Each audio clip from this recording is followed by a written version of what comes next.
নয়টা আযাব আল্লাহ পাক দিয়েছেন। কয়টা? 9টা। একবার সতর্ক করা হয়, যদি না শোনে আল্লাহ পাক আযাব দিলেন, রক্তের সমস্ত পানি রক্ত হয়ে গেল। এবার ফেরাউন এবং তার লোকজন এসে বলে আমরা তওবা করব, মুসা তুমি দোয়া করো আল্লাহর কাছে, আল্লাহ যেন সরিয়ে দেয়। মুসা আলাইহিস সালাম দোয়া করেন, আযাব সরে যায়, তারা আবার নাফরমানি শুরু করে। কথা বুঝতে পারছেন? তারপরে আযাব আসলো ব্যাঙের, সবখানে ব্যাঙ দিয়ে ভর্তি। তারপরে আবার তওবা করার প্রত্যয় ব্যক্ত করলো, তওবা করলো না, আবার আযাব। এরপরে আযাব উকুনের, কিসের? উকুন। এভাবে একটা একটা করে আসতে থাকলো। প্লেগ, তারপর ফড়িং। প্লেগ এমন ভাবে এসেছিল যে একদিনেই 70,000 মানুষ মারা গেছে। ফেরাউন শব্দের অর্থ হচ্ছে এটা একটা রাষ্ট্রীয় পদ, যেমন প্রেসিডেন্ট, প্রাইম মিনিস্টার এমন পদ আছে। ফেরো বা ফেরাউন এটা হচ্ছে একটা রাষ্ট্রীয় পদের নাম। তো ফেরাউনের আসল নাম হচ্ছে রেমেসিস। কি নাম? রেমেসিস। রেমেসিস 1, রেমেসিস 2 এরকম করে নাম থাকে আর কি। আর যে ফেরাউনের মমিটা আমরা পেয়েছি তারও একটা নাম আছে। তার নাম হচ্ছে, আমি এনসাইক্লোপিডিয়া ব্রিটানিকা থেকে এটা পেয়েছি, তার নাম হচ্ছে মনেপ্তাহ। যে ফেরাউনের মমিটা আমরা পেয়েছি এর নাম হচ্ছে মনেপ্তাহ, তার মূল নাম। তাকে রেমেসিস বলা হতো, আর তার টাইটেল হচ্ছে ফেরো বা ফেরাউন। ঠিক আছে? এখন এই ফেরাউনদের সময় ইউসুফ আলাইহিস সালামের রেখে যাওয়া সেই যে বনু ইসরাইল, এরা আর উন্নত জীবনযাপন করতে পারলো না। তারা দাসত্বের শৃঙ্খলা আবদ্ধ হলো, তাদের উপর জুলুম নির্যাতন শুরু হতে লাগলো। এক পর্যায়ে ফেরাউন তাদেরকে ডিভাইড অ্যান্ড রুলের মতো করে সমাজে নিপীড়িত করতে লাগলো। আর ফেরাউনের অনেক পাপ ছিল, যে পাপটা আমরা আসলে অল্প কথায় ব্যাখ্যা করতে পারবো না। এক কথায় সে নিজেকে আল্লাহ দাবি করেছিল। তারপরে সে সমাজের মধ্যে শিরকের প্রচলন ঘটাতো। সে কন্যা সন্তানদেরকে জীবিত রাখতো, পুত্র সন্তানদেরকে হত্যা করে ফেলত। সে সমাজের মানুষদেরকে বিভক্ত করত, দুর্বলের উপর সবলের অত্যাচার চালাতো। এবং তার একটা অহংকার ছিল, সেটা হচ্ছে সেনাবাহিনীর অহংকার। সে মনে করতো যে সে ওই সময়কার সুপার পাওয়ার, তাকে কেউ পরাজিত করতে পারবে না। ঠিক এখনকার বিশ্বের পরাশক্তিগুলোর মতোই তার দাম্ভিকতা ছিল আর কি। তো একটা কথা বলে নেই, এই ফেরাউন এবং মুসা আলাইহিস সালাম, এই ফেরাউন যখন বনু ইসরায়েলকে নির্যাতন করতে লাগলো, তখন আল্লাহ পাক একজন নবী পাঠালেন, তার নাম কি? মুসা আলাইহিস সালাম। আর মুসা আলাইহিস সালাম আর ফেরাউনকে নিয়ে কোরআনুল কারীমে প্রায় 44টা সূরার মধ্যে কথা আছে। আমি হিসাব করে দেখেছি এবং আমি টুকটাক ঘাটাঘাটি করে দেখেছি যে প্রায় 44টা সূরার মধ্যে 532টা আয়াত আছে মুসা এবং ফেরাউনকে নিয়ে। কথা বুঝতে পারছেন? 100%-এর মধ্যে প্রায় 8.5 বা 9% আয়াত কাকে নিয়ে? মুসা এবং ফেরাউনকে নিয়ে। এমনি এমনি তো আল্লাহ পাক এই কাজটা করবেন না নিঃসন্দেহে। এর মধ্যে একটা শিক্ষা বা মেসেজ আছে, সেটা হলো আমাদের জন্যে, উম্মতে মুহাম্মাদির জন্যে যেই সব জাতির মধ্যে সবচেয়ে বেশি শিক্ষা আছে, তার মধ্যে সবচেয়ে ইম্পর্টেন্ট হচ্ছে মুসা এবং ফেরাউনের সময়। মুসা এবং ফেরাউন, এই ঘটনার মধ্যে যে শিক্ষাগুলো আছে এটা আমাদের জন্য সবচেয়ে বেশি ইম্পর্টেন্ট। এই জন্য এত বেশি আয়াত নাজিল করা হয়েছে। কোরআনের যে কোনো সূরা খুলবেন দেখবেন মুসা আর ফেরাউন, মুসা আর ফেরাউন। কী কারণ? এমনি এমনি নিঃসন্দেহে শেষ জামানে আমরা যারা বাস করব তাদের জন্যে এই ঘটনার মধ্যে বিশাল কিছু শিক্ষা আছে। শিক্ষাগুলো আমরা ইনশাল্লাহ আজকে জানব। তো এখন মুসা আলাইহিস সালাম এই ফেরাউনের যুগে জন্ম লাভ করলেন। তবে ফেরাউনকে জ্যোতিষীরা বলেছিল আগেই যে ওই সামদেশ থেকে একটা আগুন আসছে যে তোমার সিংহাসনকে পুড়িয়ে ফেলবে। এর ফলশ্রুতিতে ফেরাউন যেটা করলো, সমস্ত পুত্র সন্তান যারা হতো এদেরকে তারা জবাই করে হত্যা করত।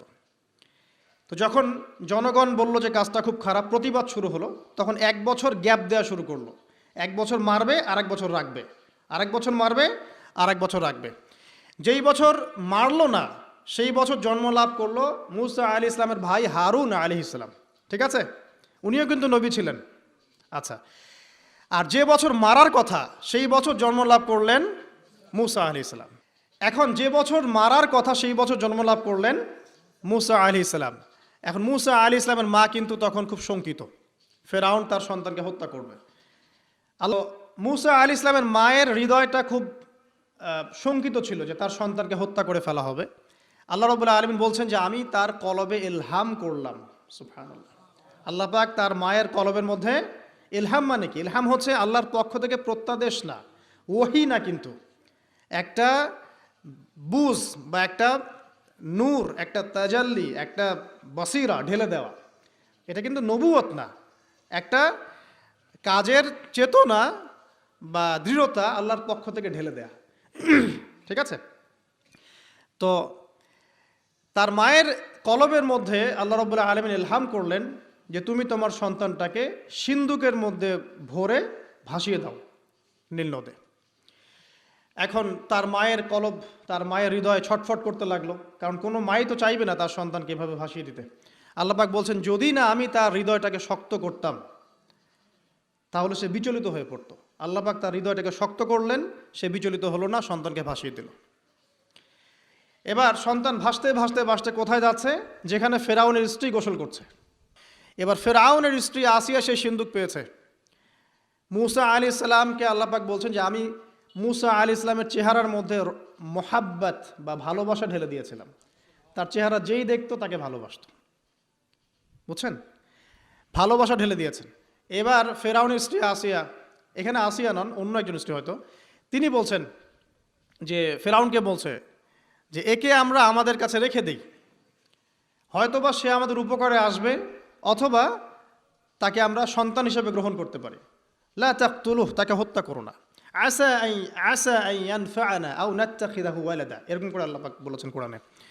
তো ফেরাউন তার স্ত্রী কথা শুনলো এবং তাকে না হত্যা করে রেখে দিল। আর আল্লাহ রাব্বুল আলামিনের কি কৌশল! ওয়া মাকারুল্লাহ, যেই মূসাকে হত্যা করার জন্য বছরের পর বছর হাজার হাজার শিশুকে হত্যা করা হয়েছে, সংখ্যাটা লাখ লাখও হতে পারে, সেই মূসা আলাইহিস সালামকে আল্লাহ পাক ফেরাউনের ঘরেই লালন পালন করতে লাগলেন। চিন্তা করলেন?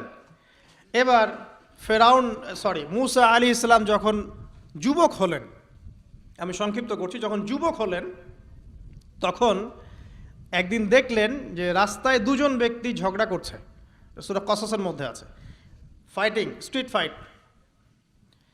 তো একজন ব্যক্তি হচ্ছেন বনু ইসরাইলের, আরেকজন হচ্ছে ফেরাউনের সেনাবাহিনীর। এখন মূসা আলাইহিস সালাম কার পক্ষ নেবেন? তিনি বনু ইসরাইলের পক্ষ নিলেন। তিনি গিয়ে তাকে বাঁচানোর চেষ্টা করলেন এবং শুধু একটা ঘুষি দিয়েছেন, ফাওয়াকাযাহু, একটা ঘুষি, ফাকাদা আলাইহি, এবং এই একটা ঘুষিতেই সেই ব্যক্তি ডেড। তারপরের দিন আবার দেখা গেল যে ওই ব্যক্তি যাকে তিনি বাঁচিয়েছেন সেই ব্যক্তি আর আরেকজন সেনাবাহিনীর সদস্য আবার মারামারি করছে। এবার সে আবার চড়াও হতে শুরু করলো মূসা আলাইহিস সালাম, কিন্তু এবার একজন ব্যক্তি এসে তাকে বললেন যে গতকাল তুমি কিন্তু একজনকে হত্যা করেছো এক ঘুষিতে, আজকে আবার তুমি এই কাজ করতে যাচ্ছ, তুমি তো এখানে স্বৈরাচারের মতো আচরণ করছো। মূসা আলাইহিস সালাম তখন আল্লাহর কাছে ক্ষমা চাইলেন, বললেন ইন্নাহু হাযা মিন আমালিশ শাইতান, এটা তো শয়তানের মতো কাজ, শয়তানের কাজ হয়ে গেল। রব্বিক ফিরলি, আল্লাহ আমাকে মাফ করে দিন। ফাগফার আল্লাহ, আল্লাহ পাক বলছেন আমি তাকে মাফ করে দিলাম। তিনি তো ইচ্ছাকৃতভাবে করেন নাই, করেছেন আনইনটেনশনালি, এটা হয়ে গেছে। কিন্তু এখন ফেরাউন মূসা আলাইহিস সালামকে ধাওয়া করতে শুরু করলো, কারণ ফেরাউনের দৃষ্টিতে মূসা আলাইহিস সালাম একটা মার্ডার করেছেন তার দৃষ্টিতে, কিন্তু মূসা আলাইহিস সালাম তো আর এটা করেন নাই, ইচ্ছা করে এটা হয়নি, অ্যাক্সিডেন্টলি হয়ে গেছে। এখন মূসা আলাইহিস সালামকে এক ব্যক্তি এসে বলল তুমি এখান থেকে তাড়াতাড়ি পালাও, এই মিশরে থাকলে ফেরাউন তোমাকে ধরে এখন শাস্তি দিবে। এখন মূসা আলাইহিস সালাম বাধ্য হয়ে মিশর থেকে চলে যাচ্ছেন কোথায়? মাদিয়ান। কোন জায়গা? মাদিয়ান। এটাও আরবের মধ্যে একটা জায়গা, যেই জায়গার নবী হচ্ছেন শুআইব আলাইহিস সালাম। কি নাম? আচ্ছা, এবার শুআইব আলাইহিস সালামের সেই কওমে মূসা আলাইহিস সালাম গেলেন, না খাবার আছে, না পানি, না কাপড়, কিছুই নাই, একদম রিক্ত হস্ত। সেখানে গিয়ে তিনি দেখলেন যে এমনই একটা জলাশয়, হয়তোবা আল্লাহ ভালো জানেন, সেই জলাশয়ের কাছে কিছু মানুষ পানি পান করাচ্ছে গবাদি পশুদেরকে। আমি কি বুঝাতে পারছি? আচ্ছা, তো দূরে দুজন মেয়ে দাঁড়িয়ে আছে, এই দুজন মেয়ে অনেকক্ষণ থেকে দাঁড়িয়ে আছে, তারা পানি পান করাতে পারছে না। মূসা আলাইহিস সালাম অনেকক্ষণ থেকে অবজার্ভ করছেন যে মেয়ে দুটো পানি পান করাতে পারছে না গবাদি পশুদেরকে। তিনি প্রথমে একটু অস্বস্তি বোধ করলেন, তারপরে আবার গেলেন তাদের কাছে, গিয়ে বললেন কি সমস্যা। তখন সেই মেয়েরা বলল যতক্ষণ পর্যন্ত আমার কওমের লোকেরা এখান থেকে সরে যায় না ততক্ষণ আমরা পানি পান করাতে পারি না, কারণ আমরা দুর্বল, মেয়ে মানুষকে টাইম দিচ্ছে না আর কি। আর এদিকে আমাদের বাবা অত্যন্ত বৃদ্ধ মানুষ, বাসায় পড়ে আছেন একা। তখন মূসা আলাইহিস সালাম যুবক ছিলেন এবং তিনি কিন্তু শক্তিশালী ছিলেন, কওয়িউন আমিন, বিশ্বস্ত এবং শক্তিশালী। ওই যে এক ঘুষিতে মানুষ মারা মানুষ, কি মনে করছেন? তো তিনি এবার ওই গবাদি পশুদেরকে নিয়ে এসে পানি পান করালেন। পানি পান করিয়ে তিনি একটা গাছের ছায়ায় গিয়ে বসলেন। এই প্রত্যেকটা কথা কিন্তু কোরআনে আছে, প্রতিটা কথাই। সূরা কসস পড়েন, সূরা তহা পড়েন। গাছের ছায়ায় বসে তিনি একটা দোয়া করছেন, এবার হাত উঁচু করে দোয়া করছেন রব্বি, হে আমার প্রতিপালক, ইন্নী লিমা আনজালতা ইলাইয়া মিন খায়রিন ফাকির, হে আল্লাহ, আপনি আমার প্রতি যে রহমত বা যে করুণা বর্ষণ করবেন এর জন্য আমি ফকির হয়ে বসে আছি। দোয়ার ভাষাটা শুনছেন? আল্লাহ, আপনি আমার প্রতি যে করুণা বর্ষণ করবেন আমি এর জন্য ফকির হয়ে বসে আছি। তো প্রত্যেকটা নেক কাজ করার পরে এরকম দোয়া করা সুন্নত, দোয়া কবুল হয়ে যাবে ইনশাআল্লাহ। দোয়া সাথে সাথে কবুল হয়ে গেল। এখন ওই দুইজন মেয়ের মধ্যে একজন মেয়ে হেঁটে হেঁটে আসছে। ওই মেয়ে কিভাবে হেঁটে এসেছে সেটাও কোরআন বলেছে, কিভাবে হেঁটে এসেছে সেটাও কোরআনে বলেছে সূরা কসাসের মধ্যে। সূরা কসাসে আল্লাহ পাক বলছেন ওই দুইজন মেয়ের মধ্যে একজন হেঁটে হেঁটে আসলো লাজুক পায়ে। কেমন পায়ে? লাজুক পায়ে। যেই চলাফেরা আপনি এখনকার মেয়েদের মধ্যে দেখতে পারবেন না। এখনকার মেয়েদের হাঁটার মধ্যে লজ্জা আছে, লজ্জাশীলতার সাথে লাজুক ভঙ্গিতে সেই মেয়ে হেঁটে হেঁটে আসলো। আল্লাহ পাক সেই কথাটাও কোরআনে বলেছেন। তো যে জায়গায় আসছিলাম, ওই মেয়ের হেঁটে আসাটা আল্লাহ রাব্বুল আলামিন ব্যাখ্যা করেছেন। সেই মেয়ে, দুইজন মেয়ের একজন মেয়ে হেঁটে হেঁটে আসছে মূসা আলাইহিস সালামের কাছে লাজুক ভঙ্গিতে, লজ্জায় মুখ নত করে, লজ্জাশীলতার সাথে এসে বলছেন যে আমার বাবা আপনাকে ডাকছে। তার বাবা কে? শুআয়ব আলাইহিস সালাম। আমার বাবা আপনাকে ডাকছে। এবার তিনি গেলেন শুআয়ব আলাইহিস সালামের কাছে, গিয়ে তার কিসসা বা কাহিনীটা বললেন। তো এখন মূসা আলাইহিস সালাম তার কাছে গিয়ে তার ঘটনাগুলো বললেন। শুআয়ব আলাইহিস সালাম তাকে বললেন, ঠিক আছে, আমার মেয়ের একটা দাবি, আমার মেয়ে বলেছে যে তুমি হচ্ছ বিশ্বস্ত এবং শক্তিশালী, তোমাকে যেন আমি আমার কাজে নিয়োগ করি। আসলে মেয়ে বাবাকে ইঙ্গিত একটা মানে মনের ভাব ব্যক্ত করেছে আর কি। তখন তার বাবা সেই ভাবটা বুঝতে পেরেছেন। তিনি বলেছেন ঠিক আছে, আমি আমার এই মেয়ের সাথে তোমাকে বিয়ে দিব। শর্ত কি? শর্ত হচ্ছে তোমাকে 8 বছর আমার এখানে কাজ করতে হবে। 8 বছর, কত বছর? 8 বছর কাজ করার বিনিময়ে আমি তোমাকে আমার মেয়ের সাথে বিয়ে দিচ্ছি। আর যদি তুমি চাও তাহলে 10 বছর পূর্ণ করতে পারো। ঠিক আছে? তো মূসা আলাইহিস সালাম বলেন ঠিক আছে, আমাদের মাঝে আল্লাহ পাক সাক্ষী হিসেবে যথেষ্ট। এবার সেখানে মূসা আলাইহিস সালাম তার সংসার শুরু করলেন। 10 বছর অতিবাহিত হলো। তারপরে এখন মিশরে ফিরে যাওয়ার পালা। মূসা আলাইহিস সালাম তার স্ত্রীকে নিয়ে কোথায় যাচ্ছেন এখন? মিশর, তার হোম টাউন। ঠিক আছে, মাদারল্যান্ড। কিন্তু যাত্রা পথে তুয়া উপত্যকায় বিভিন্ন কিতাবে এসেছে তার স্ত্রীর প্রসব বেদনা শুরু হয়। তখন তিনি আগুন তালাশ করতে থাকেন। আগুন তালাশ করতে করতে আস্তে আস্তে তিনি এমন একটা জায়গার দিকে চলে যান তুয়া উপত্যকায়, যেখানে দেখেন যে গাছের উপর আগুন জ্বলছে। এবং তখন আগুনকে ফলো করতে করতে হঠাৎ তিনি এক গায়েবী আওয়াজ শুনতে পান। আওয়াজটা হচ্ছে এমন, আমি একটু পড়ে শোনাই। আওয়াজটা হচ্ছে এমন যে ইন্নী আনা রব্বুক ফাখলা'না আলাইক ইন্নাকা বিল ওয়াদিল মুকদ্দাসি তুয়া। এই আওয়াজটা আল্লাহ পাকের। কার আওয়াজ? সুবহানাল্লাহ। আল্লাহ পাক মূসা আলাইহিস সালামের সাথে কথা বলছেন এই জায়গায়। আল্লাহ পাক বলছেন নিশ্চয়ই আমি তোমার রব, তোমার জুতা খুলে ফেলো, কারণ তুমি একটা পবিত্র উপত্যকায় আছো। চিন্তা করতে পারেন? ওয়া আনা ইখতারতুকা, এবং আমি তোমাকে বাছাই করেছি হে মূসা, ফাসতামি' লিমা ইউহা, তুমি খুব মনোযোগ দিয়ে শোনো, আমি তোমার কাছে যা ওহী করছি এটা মনোযোগ দিয়ে শোনো। ইন্নানি আনাল্লাহ, নিশ্চয়ই আমি আল্লাহ। আল্লাহ বলছেন ইন্নানি আনাল্লাহ, নিশ্চয়ই আমি আল্লাহ। লা ইলাহা ইল্লা আনা, আল্লাহ বলছেন আমি ছাড়া কোনো ইলাহ নেই। ফা'বুদনি, আমার ইবাদত করো। ওয়া আকিমিস সালাতা লিযিকরি, আমার স্মরণের জন্য সালাত কায়েম করো। ইন্নাস সাআতা লাআতিয়াতুন, নিশ্চয়ই কিয়ামত অবশ্যই আসবে। আকাদু উখফিহা, আমি এটাকে গোপন রেখেছি। লিতুজজা কুল্লু নাফসিন বিমা তাসআ, যাতে করে প্রত্যেক নফসকে তার প্রতিদান দেয়া যায়।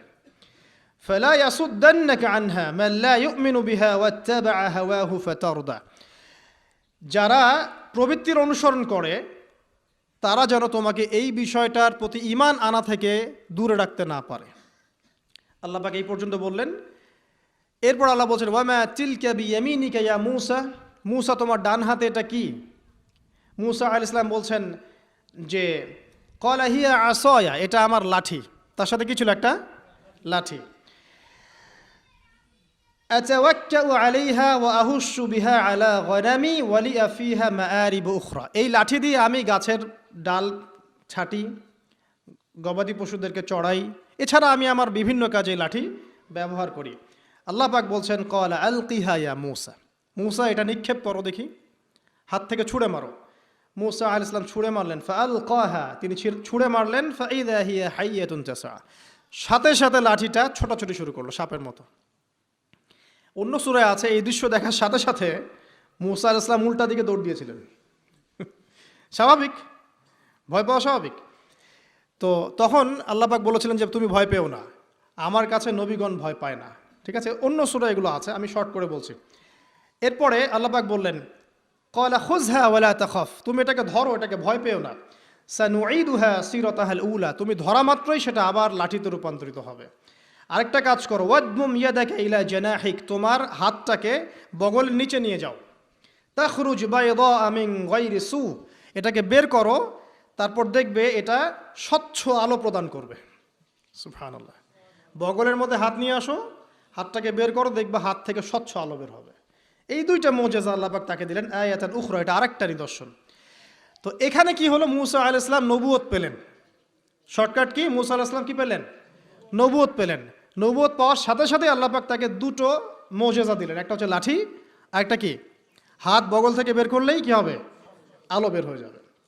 এবার তার ডিউটি কি, আল্লাহ পাক ডিউটি দিচ্ছেন তাকে যে ইযহাব ইলা ফিরআউন ইন্নাহু তাগা, এবার তোমার কাজ হচ্ছে তুমি ফেরাউনের কাছে যাবে, কারণ ফেরাউন সীমা লঙ্ঘন করেছে।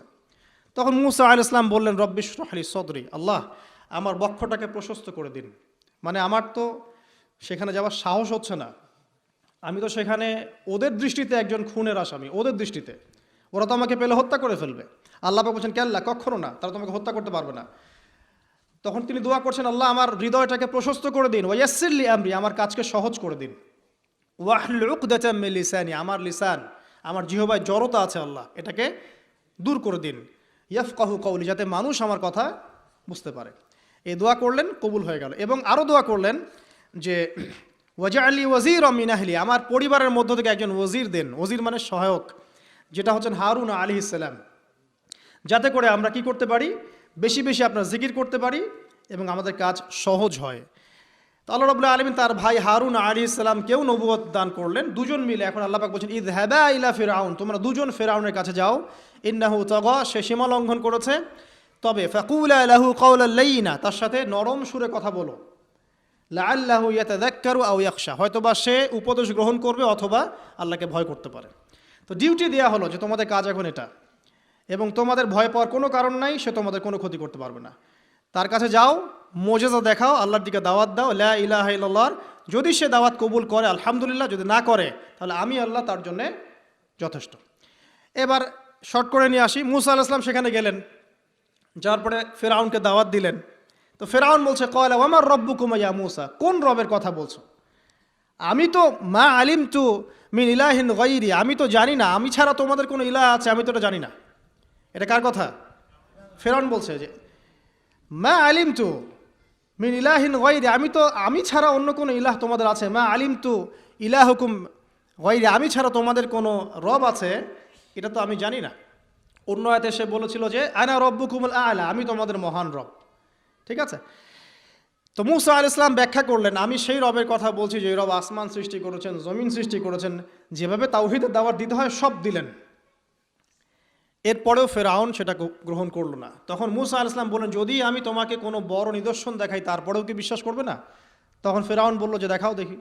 তখন তিনি লাঠি ছুঁড়ে মারলেন, সাপ হয়ে গেল। এই দৃশ্য থেকে ফেরাউনের পরিবারের সবাই ভয় পেয়েছিল, কিন্তু পলিটিক্যাল স্বার্থে ফেরাউন বলেছিল যে সে একজন বড় জাদুকর, জনগণকে তো বোঝাতে হবে কিছু, নিজে ভয় পেলেও জনগণকে তো কিছু বোঝাতে হবে। সে জনগণকে বলছে আসলে সে একজন বড় জাদুকর, সে চাচ্ছে তোমাদের ন্যাশনের মধ্যে ফাটল সৃষ্টি করতে।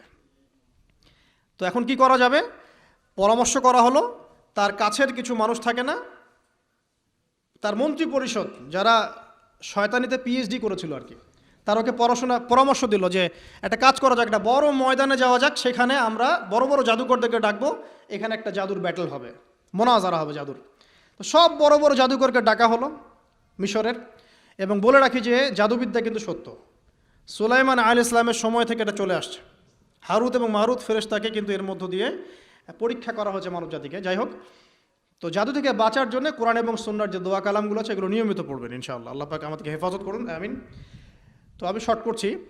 তো এবার জাদুকররা একদিকে, মুসা আলাইহিস সালাম একদিকে। তো মুসা আলাইহিস সালামকে তারা বলছে তুমি আগে ছুঁড়ে মারবে না আমরা ছুঁড়ে মারবো।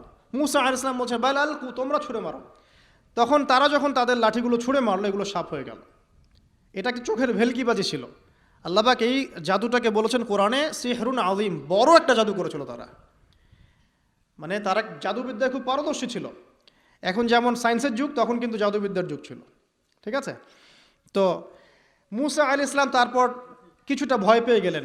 আল্লাহ পাক বলেন তুমি ভয় পেও না, বরং তোমার লাঠি ছুঁড়ে মারো, ইন্নাকা আনতাল আ'লা, তুমি বিজয়ী হবে ইনশাআল্লাহ তাআলা।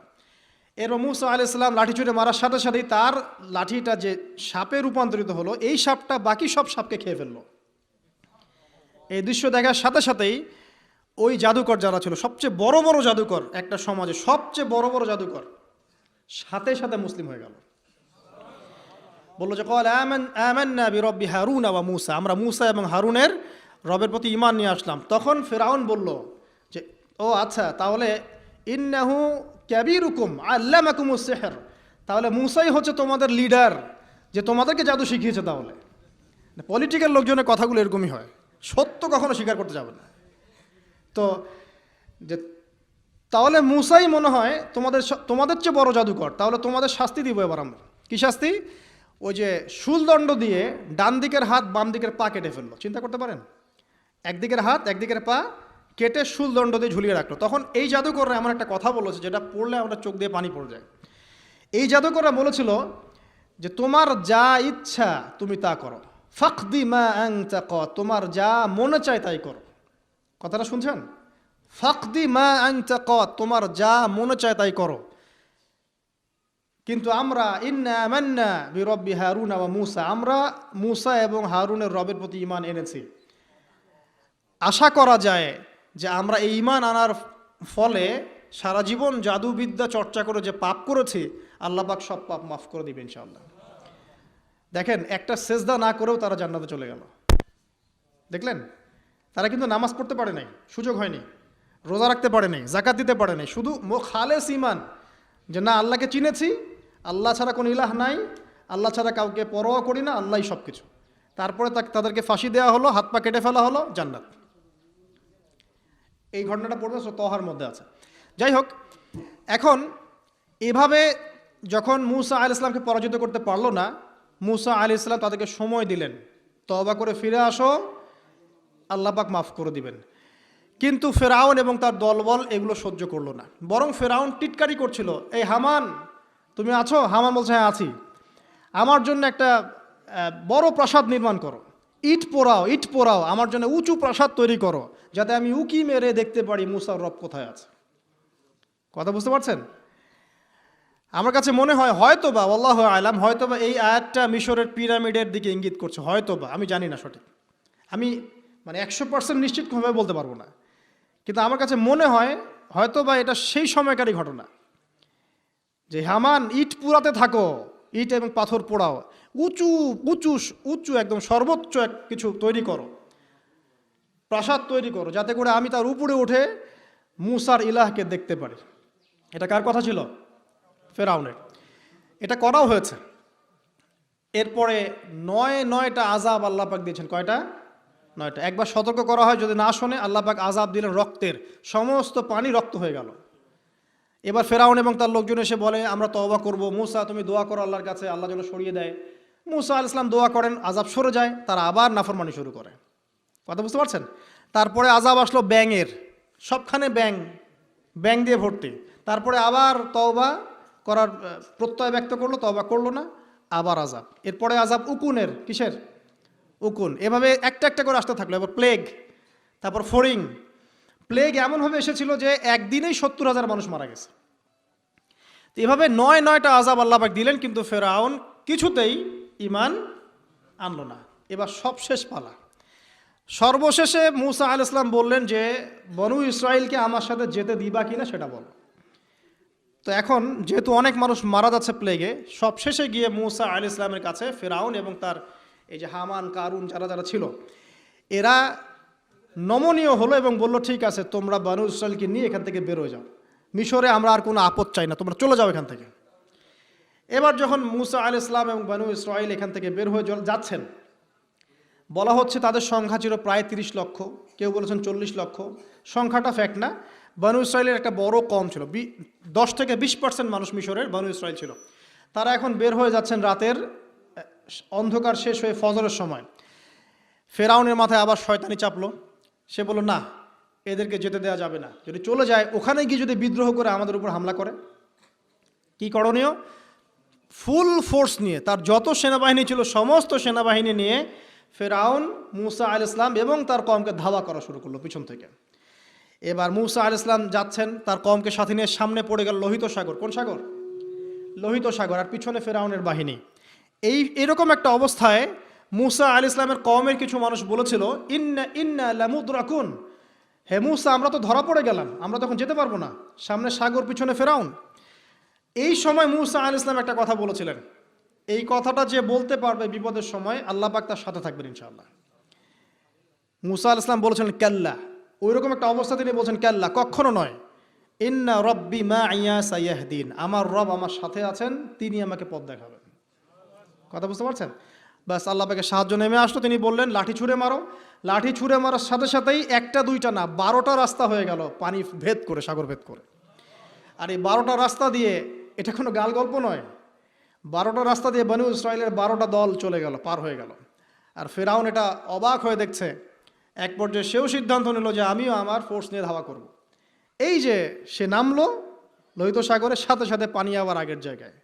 এক মুহূর্তের মধ্যে, মানে এক দিনে পুরো ফেরাউন এবং ফেরাউনের যত সেনাবাহিনী আছে একদিনের মধ্যেই শেষ, পৃথিবী থেকে চিরবিদায়।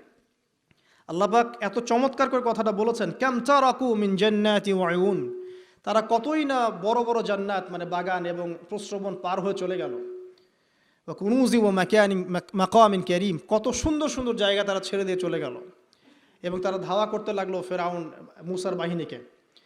যখন তারা ডুবে গেল, ফামা বাকাত আলাইহিমুস সামা ওয়াল আরদ, তাদের জন্য আসমান এবং জমিনের কোনো সৃষ্টি এক ফোঁটা চোখের পানিও ফেলে নাই।